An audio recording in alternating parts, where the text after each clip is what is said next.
കൃഷ്ണ ഗുരുവായൂരപ്പ ശരണം. ഉച്ചപൂജ തൊഴുതു. ഇന്ന് നല്ല സന്തോഷമായി.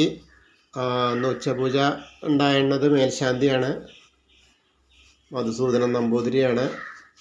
ഇന്ന് കളഭാലങ്കാരം ഉണ്ടായത് പൊട്ടക്കുഴി ദിവാകരൻ ഒതിക്കനാണ്. നല്ലൊരു പൊന്നുണ്ണിക്കണ്ണനാണ് ചാർത്തിയിട്ടുള്ളത് കേട്ടോ.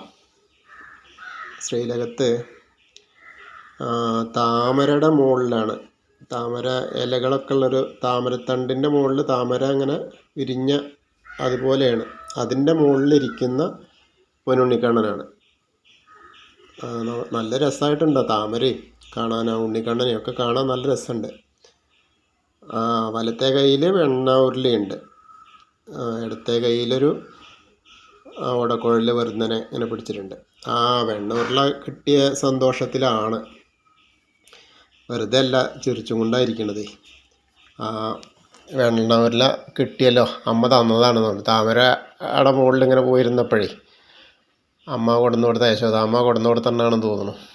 അപ്പോൾ അതിൻ്റെ ഒരു സന്തോഷത്തിലാണ് ആളിരിക്കണത്.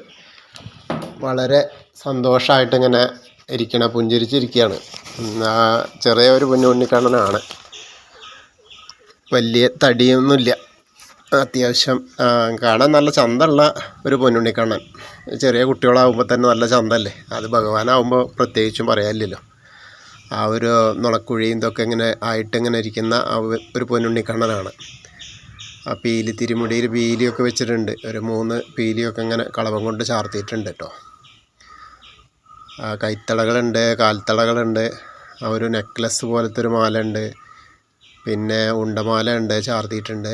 താമര കൊണ്ടുള്ളൊരു മാലയും അതിൻ്റെ അടിയിൽ തുളസിയുണ്ട്. പിന്നെ വെളുത്ത പൂവ് കൊണ്ടുള്ളൊരു മാലയുണ്ട്, അതിലും താമരയും കൂടി ചേർത്തിട്ട് 2 ഉണ്ടമാല ചാർത്തിയിട്ടുണ്ട്. വളരെ നന്നായിട്ട് വിധാനമായിട്ടൊക്കെ ചാർത്തിയിട്ടുണ്ട്. പൊന്നും ഗോപി അണിഞ്ഞിട്ടുണ്ട്. മൊത്തത്തിലൊരു തിളക്കാണ് ഇന്ന് ശ്രീലകത്തെ ഇങ്ങനെ കാണാൻ. വെണ്ണ കിട്ടിയ സന്തോഷത്തിൽ ഇന്നലെ ഇപ്പോൾ തൃപ്പുത്തിരിയൊക്കെ കഴിഞ്ഞിട്ട് പായസം കുടിച്ചിട്ട് അത് കഴിഞ്ഞ് ഇന്നിപ്പോൾ വെണ്ണക്കണ്ണനായിട്ട് അങ്ങനെ നിൽക്കണത്. താമരയിലായിരിക്കണത്. വളരെ സുഖമായിട്ടിരിക്കുകയാണല്ലോ ആൾ. നമ്മളെല്ലാവരെയും പ്രതീക്ഷിച്ചും കൊണ്ട് അനുഗ്രഹിക്കാനായിട്ട് ഇങ്ങനെ കാത്തിരിക്കുകയാണ് താമരയിലിരിക്കുന്ന വെണ്ണക്കണ്ണൻ. അപ്പോൾ നമ്മൾ ആരൊക്കെ വരുന്നത് അവരൊക്കെ ഞാൻ അനുഗ്രഹിക്കുക എന്ന് പറഞ്ഞിട്ടാണ് ഇരിക്കുന്നത്.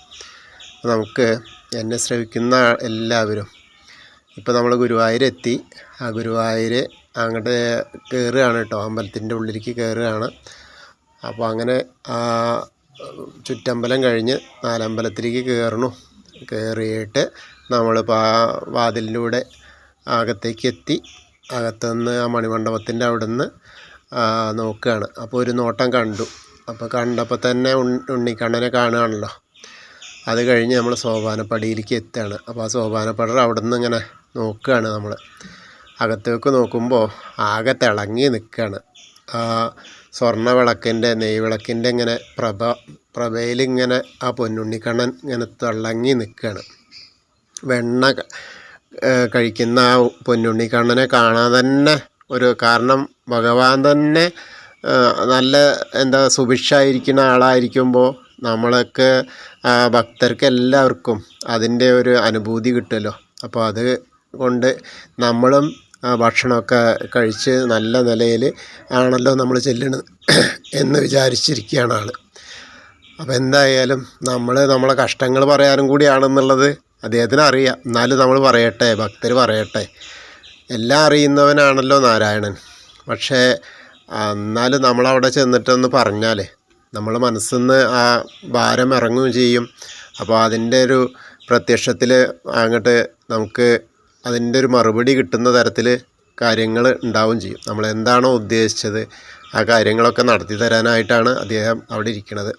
അപ്പോൾ ഇന്നിരിക്കുന്നത് പൊന്നുണ്ണിക്കണ്ണനായിട്ടാണ്, വെണ്ണക്കണ്ണനായിട്ടാണ്. അപ്പോൾ ആ വെണ്ണക്കണ്ണനോട് പ്രാർത്ഥിക്കുക. നമ്മൾ എന്തൊക്കെയാണ് നമ്മളെ ബുദ്ധിമുട്ട് വെച്ചാൽ അതൊക്കെ അവിടെ പറയുക. അവിടെ പറയുമ്പോൾ ആ ഭാരം അവിടെ ഇറക്കി വയ്ക്കുമ്പോൾ പിന്നെ നമ്മളെ മനസ്സ് ശുദ്ധമായി. അപ്പോൾ ശരീരത്തിൽ നിന്ന് മനസ്സിൽ നിന്ന് ആ ഭാരം അവിടെ, ആ സങ്കടം അവിടെ അങ്ങോട്ട് ഭഗവാന് സമർപ്പിക്കുമ്പോൾ പിന്നെ നമ്മളെ മനസ്സ് പരിശുദ്ധമാവും. അതിന് സങ്കടത്തിനുള്ള പോംവഴി ആ ഭഗവാൻ നമുക്ക് കാട്ടിത്തരും. ഹരേ കൃഷ്ണ. കൃഷ്ണായ വാസുദേവായ ഹരയേ പരമാത്മനെ പ്രണതക്ലേശനാശായ ഗോവിന്ദായ നമോ നമഃ.